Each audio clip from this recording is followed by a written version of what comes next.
I need to start with a confession, Jeff. I own a BlackBerry.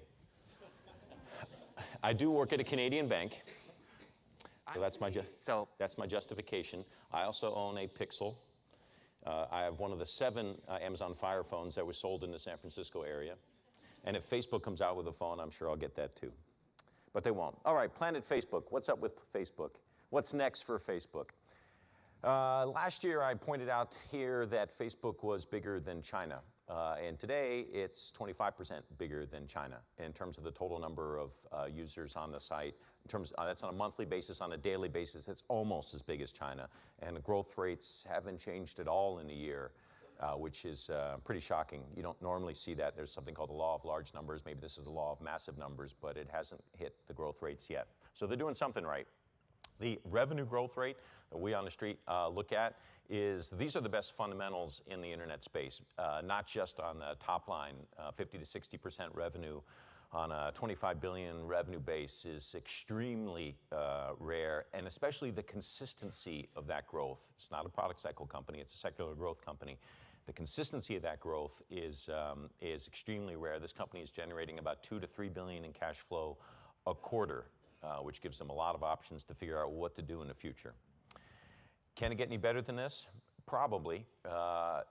This is a reversal of slides that almost everybody puts out where they show rising online penetration. And what I tried to do here is show that there's still 2/3 of all ad dollars globally are still offline. 2/3 are still offline. That total number is like 400 billion. We're 20 years into the commercialization of the internet, and still 2/3 of ad budgets are offline. So yeah, can Facebook sustain that kind of growth rate? Possibly. We also notice that there's no slowing down in advertiser interest in Facebook. So we do these semi-annual surveys with Ad Age. I think it's the largest survey that's done of marketers out there. And we've surveyed about 500 Facebook advertisers.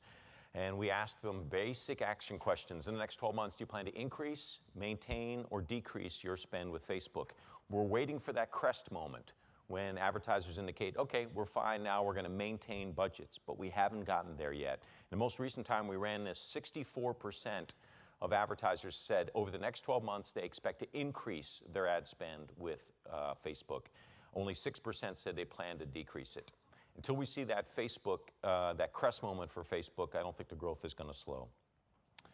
How big could the company get? There's a great proxy out there. This is a company called Google that accounts for 15% of all advertising globally. Facebook currently is about 1/3 of that. I actually don't think that Facebook would be able to catch up to Google in terms of a percentage of overall ad spend, because they just don't have the commercial intent that Google has when people do searches for commercial items. Maybe that'll change. That's a huge hill to climb. But still, there's a proxy out there that says there's a lot more growth here at Facebook. And it also helps if you have 1 billion users. These are most of the assets. I'm sure I'm missing something. Most of the assets on the internet that have 1 billion people who come to them pretty much on a daily basis. Geez, that's one of the reasons that the top 100 companies in the U.S. account for more and more percentage of GDP is that they now have more global options than they did back in the 1930s. It's a basic point. These companies, these assets have 1 billion users a day. For Facebook, it's Facebook itself, Messenger, and WhatsApp. Boy, you give a group of smart engineers 1 billion people to work with on a daily basis, they'll create opportunities. They should be able to. We also, in a report we did recently, talked about 10 key growth drivers across the internet, across technology, really across consumer internet over the next year. These we thought were the most important trends. And if I just think about how Facebook checks off against these, in terms of increasingly mobile usage of the internet, social ubiquity. I think Henry Blodgett in the first presentation talked about the big new trend being social video. I tend to refer to that as videoification. I think it sounds better than social video. And then there's AI and ML, artificial intelligence and machine learning. And the fifth of these 10 trends is what I call the cash pileup. Facebook checks against 5 of those, and it checks against them extremely well. So we think that's really well positioned for what I think are 5 of the 10 largest growth drivers or growth factors on the internet in the next 12 months. And we're seeing ongoing innovation. And what I've seen over the last 20 years of looking at internet companies and technology companies, when the innovation slows, inevitably the money slows and the stock gets hit. And I haven't seen that slow down on the innovation side. So this is just a couple of quick examples. The sharing capabilities that we're seeing that have been brought out on Instagram recently. The inclusion of shopping, we've got more sharing functionality, we've got more shopping functionality. At the end of the day, that's really what matters. You've got to build out the functionality of Instagram, build out the functionality of Facebook. What I see is constant moves, innovative moves that I think are allowing Facebook and Instagram to become more and more useful on a daily basis to consumers. That's a good thing for Facebook. And then there's the innovation for the other customer set. Two basic customer sets here for Facebook, the consumers and the advertisers. Here are a couple of examples of carousel ads, dynamic ads. The more innovation, the better. And this seems to be a company that kind of gets that and has gotten that for a while. And again, you have 1 billion users, your ability to do 50,000, 65,000, 70,000 tests on a daily basis. Boy, that gives you the ability to do A/B testing in a way that nobody's ever been able to do it before. Facebook, however, is not without problems, and here's the example of the fake news stories, and maybe this is a negative for Facebook, and you probably do need to somehow check quality of content. Although, look, any of us go walk outside and pick up some of the tabloids in the area, I think that's another example of fake news. And I'd also give you the point that from an advertiser perspective, you have a platform that had a few fake news articles that may have influenced the US presidential election. That sounds like a pretty influential platform to me. I'd probably want to advertise on it. There's also this other challenge coming up. It's called this company Snapchat. You may have heard of it. And last year somebody asked me about whether I thought Snapchat would continue to grow, and I think I made a really stupid statement to the effect of, nah, probably not. It wasn't quite that simple, but never underestimate the ability of these companies, if they've got really good innovation, really good management teams with that secular tailwind behind them, to continue to grow, and we've seen that at Snapchat. So is this an issue for Facebook? We have a report coming out this week where we did this series of test surveys of about 3,000 internet users in the US, and we took them out by cohorts. So the teens, 13 to 18, 19 to 25, 26 to 35. And we asked every one of these cohorts, if you could only pick one, if you're on a deserted island, you can only pick one social media platform, who are you going to pick? And so what from this is that in every demo, 19 or over 18 years old, Facebook utterly dominates the users' interest, users' attention when it comes to where if they only could pick one, where they would go. And even in those teens, you get 28% of teens said if they could pick one, it would be Snapchat. Number 2, Facebook at 25%.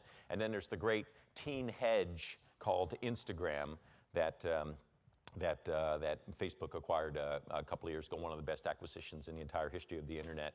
And I couldn't help but put in this line at the top, nobody views teens as desirable. If anybody has teenage kids at home or 3 teenage kids at home, it's a tough crowd. They're not necessarily always terribly desirable.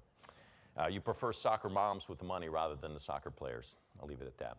All right, here we go. What's next for Facebook in a minute? The next 3 years, this is Zuckerberg.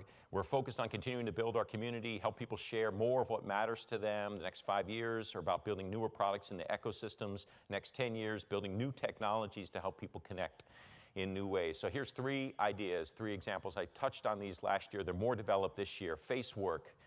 Okay, it's Facebook in the workplace. I was skeptical last year. What I've seen in the last year is about 1,000 organizations now are using Facebook in the workplace.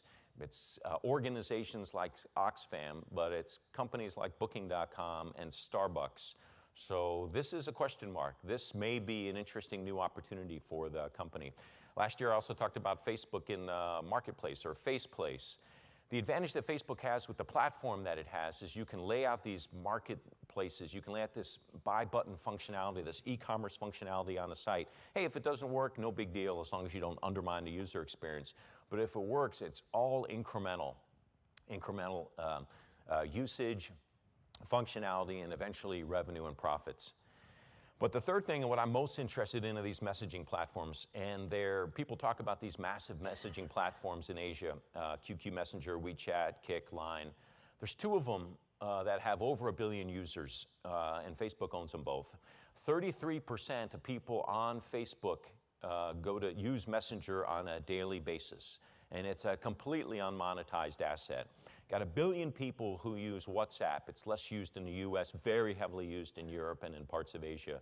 Almost completely unmonetized asset. And if you watch these apps and you use them on a daily basis, you'll notice more and more functionality built in terms of payments, sharing, gaming. You build out the functionality, you build out the use case, they become sticky, those things get monetized. It's probably the most interesting long-term opportunity we think the company has. How big is it? Quick spreadsheet work. Just looking at how some of these other messaging platforms are monetized, we think each of those, Facebook Messenger and WhatsApp, can be generating within 3 to 5 years, $5 billion a year in revenue each.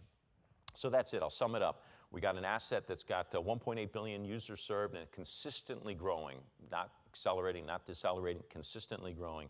You got a 28 billion ad revenue run rate, 55% ad revenue growth, extremely rare, and yet it's only 5% of global advertising spend.